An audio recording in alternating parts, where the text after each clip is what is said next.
2.5. So go get something nice to drink. We'll be back.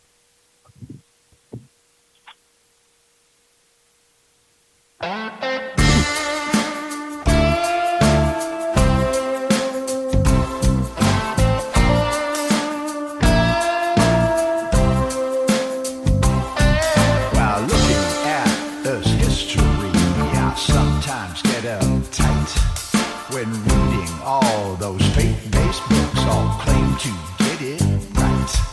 In volumes of religious texts which have their own agenda, there lies a silver thread of truth mixed in with propaganda.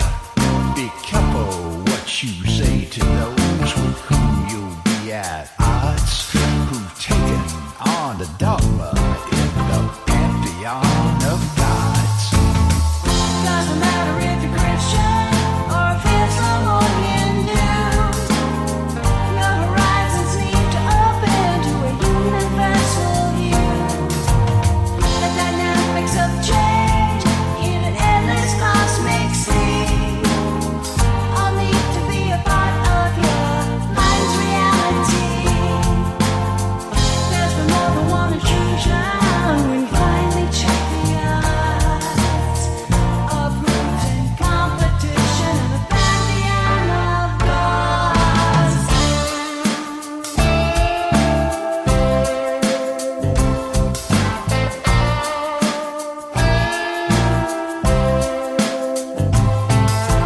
Aztec gods, Celtic gods, gods of ancient Sumer. All of them existed and it's not just myth or rumor. Greek gods, Hindu gods, all gods in relief. Weave a magic tapestry of spiritual belief.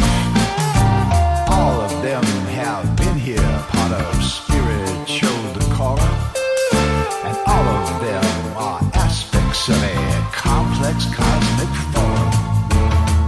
Doesn't matter if you're Christian or if Islam or Hindu, your horizons need to open to a universal view.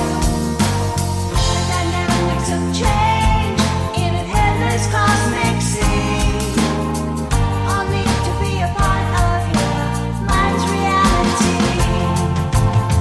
There's been more than one intrusion when you finally chase the odds of groups and competition in the pantheon of gods.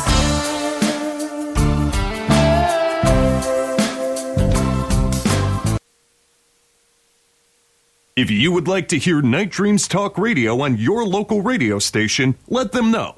Tell them to check out www.nightdreamstalkradio.com. And thank you.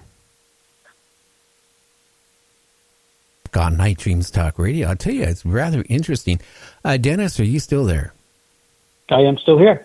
Well, the question I had before we went on break is that what I was really curious about is, have you ever seen any orbs or anything strange, towards dusk or anything like that? We've not that I have had, but we've had ghost hunts over the years, and it's usually this month going into the Halloween period, and we've had people from different groups around New England that will come up and they bring all their equipment up and they go into our theater and they do like a ghost hunt walk there. They describe the equipment, they describe what's going to go on, during the I guess they go up for about 3 hours. And then they go up there on the site, and then when they're done, they come back down and they do a post-briefing, and they show what they found. And some of the things they found would be like, orbs, and I think different types of sounds. And the reason I don't know too much about it is because when I work for the airline, I usually work Friday through Mondays. I get the best schedules. We have to bid our schedules every month as pilots. And I like the weekends, and then midweek we'd take off and either go swimming or go skiing, and it was not only cheaper, but it was quieter. So, and we homeschooled my son. So I missed a lot of the over in the 90s and even into this decade, I missed a lot of the ghost walks. My daughter-in-law, my son, my wife have been to those too. And they did report, even capturing some of it on video and on cameras. There was a gentleman, two gentlemen that were there about 15 years ago, and they took a picture during the daylight. And it shows what looks like a person, but it's all kind of like almost like a misty person standing there. And we did put it up on our website. It was up for probably a year or two. And it really looked very interesting. I mean, I don't know what to say about it, but it was like, oh, wow, look at that, But we have had people like Hans Holzer. I don't know if you're familiar with Hans Holzer.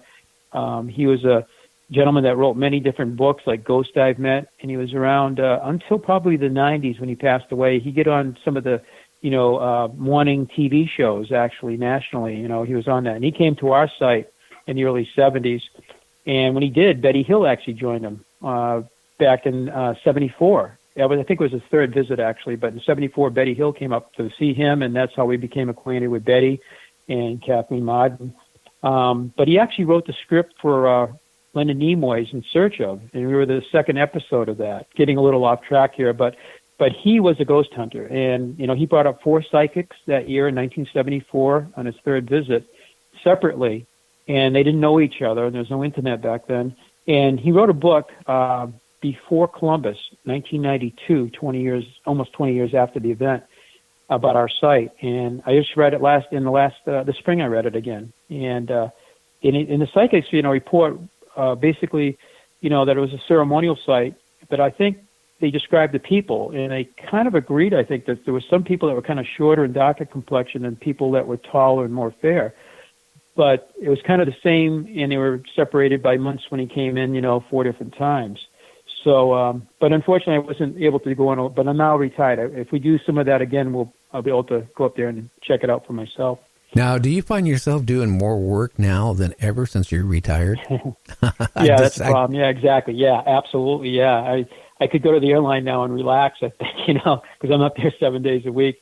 And we only took about 3 or 4 vacations in 3 years, using my airline. And we're trying to get out and do a little bit more. We just saw Mesa Verde and Chaco Canyon and looked at Hove and Weep and all the astronomical alignments. And those places are mostly living places, although they had their sacred keepers and all of that.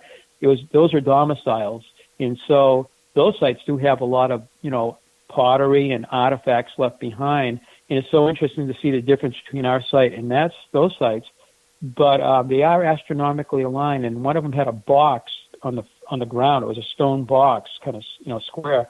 It was at an angle, and the guide, you have to go by guided ranges on Mesa Verde now, and he said that is lined up to the north, south, east, and west, true north, south, and it would be aligned with a pole star, And that's kind of what our site is. It's orientated, all the structures are orientated north, south, east, and west. And then we have the 26 astronomical alignments. And by the way, that Harvard-Smithsonian report in 1978 said you have 24 star alignments on top of that. Oh, and wow. We had a gentleman 20 years ago coming up from Penn State. He was a doctor of archaeoastronomy for 30 years. And he joined us in the late 90s into the early 2000s. And he was just starting to work on some of the star alignments. And unfortunately, he passed away suddenly, and we lost a great resource. And that really hasn't been picked up. But it's possible we might have 49 alignments with the sun, moon, and stars at our site. That's 4 dozen, almost over 4 dozen alignments. That's a lot. Now, James has some questions to ask you, Dennis. Go ahead, James. Thank you. Hey, Dennis, one thing I wanted to tell you might want to consider, too, on the LiDAR, they have LiDAR now that can cut costs because it's on a drone. And, boy, they can really find hidden sites, and that might be something to look into. But I wanted to ask, on some of the sites and the building of them, the style of the building and the structures, what best can you relate to another culture or a style, or have you made any correlations with that? Great question. Yeah, the site has a number of structures that remind me so much of what we've seen in different European structures, the megalithic ones. One of our structures is called the V hut. V as in Victor. It looks like a V shape. And when I was first guiding there in 1970 as a kid, I'm like, this thing's facing southwest. Why is this facing southwest? Because the rest of the site is north, south, east, and west. True, And a book came out in 1976, a Time Life series, and it was all about the megaliths of Europe. And boy, did we get into that book. It was colored pictures. It was just a beautiful book, a lot of information about Stonehenge plus a lot of other structures in Western Europe. And I became familiar with the wedge tomb of Ireland. My dad and I visited Ireland in the early 80s, and they have the same type of structure. It's kind of the V-shape, kind of wedge shape, and they always face southwest. So the size, the shape, and the orientation, our site to the wedge tombs of Ireland. And I found recently the same kind of structures in Spain. And ours has like a roof slab. It has a little notch on the right side. It's kind of like a crescent notch in it. By the left part of the structure, there's a basin where water collects and actually goes into a little drain, and it goes into one of these underground storm drains. The one in Spain has the same thing. The basin's a little smaller in the same place, and the notch on the top roof slab is in the same place on the right. And ours has like a collection of rocks to the right, like these were like shutters to close it up. And a couple in Ireland have the same thing, but they're on like the left side, and I think the one in Spain was on the same side. So Spain and Ireland have those same kind of structures. The problem I saw, I've been to Spain, but I didn't visit them. I don't know the orientation of the one in Spain. It wouldn't surprise me if it'd be southwest like ours and the ones in Ireland. Next to that chamber is one called the east-west chamber. And in Europe, they call them gallery graves or galley graves. Up in Holland, they call the same structure Hunebin. It means giant's bed. And that's one of the legends. The giants were buried in these because they're 20 to 60 feet in length, and they're kind of like a long, skinny stone structure with huge roof slabs. And that describes our particular east-west chamber. Always true east-west, about 20 to 60 feet in length. They're in northwestern Ireland. They're in France, which I did see the ones in France, a couple of them in France. And then they're in Holland. I wouldn't be surprised to see them in Spain. I think there are some in Spain I've seen in photographs, misidentified as dolmens. But they same kind of structures. And then the chamber in ruins we've been talking about with the carbon datings, the inscriptions, I saw one just like that in Carnac, France. And Carnac's famous for its megaliths. Those 3,000 rows of stones that are on TV quite a bit. They have a chamber there, and I saw it. I didn't have my camera with me back in 1984. My wife and I were bikes. I took a left turn because I saw a sign. She kept going. I was yelling at her. I lost her for 4 hours. I didn't see her until we got back to the hotel. But we were riding bicycles.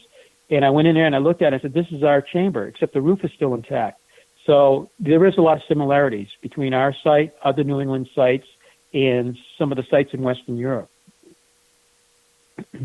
Now, also, if I recall, isn't there a what they call a sacrificial table at one of the sites there? And if so, do you really think they was doing sacrifices too, or was there any evidence to substantiate that? Yeah, we kind of discussed that a little while ago. Yeah, it's a big bell-shaped stone. It's about 9,000 pounds, and there's been different theories as to what it could have been used for. And I mentioned before that protein analysis. If we could get in there and actually extract some material from there, from one of the cracks, that would be fantastic. But it has been exposed to the elements. Maybe some future technology will be able to do that. But it would hold the biggest person.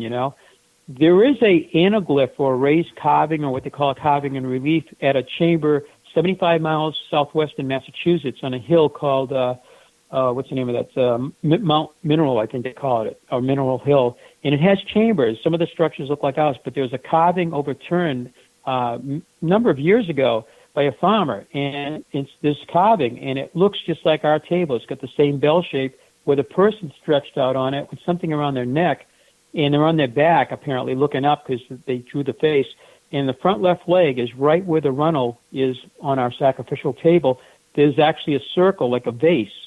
And it's almost like somebody came to our site, saw something happening on the table, and then went back 75 miles to their place and carved this carving, And the thoughts come up that our place was kind of a place of pilgrimage. Again, it wasn't really a living site. It was a place where people gathered on the solstices, equinoxes, cross-quarter days, that kind of, maybe when somebody got married and when somebody died, because some of the chambers do look like tombs, And very similar to Europe, very, very similar to the megalithic sites of Europe.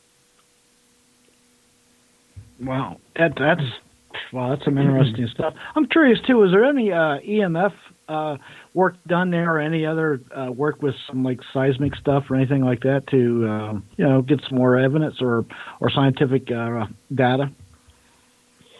I think that's the equipment they use for the ghost hunt, I believe, right? The kind of equipment Some you're do. talking about. Yeah, probably Hans probably used that there. Yeah.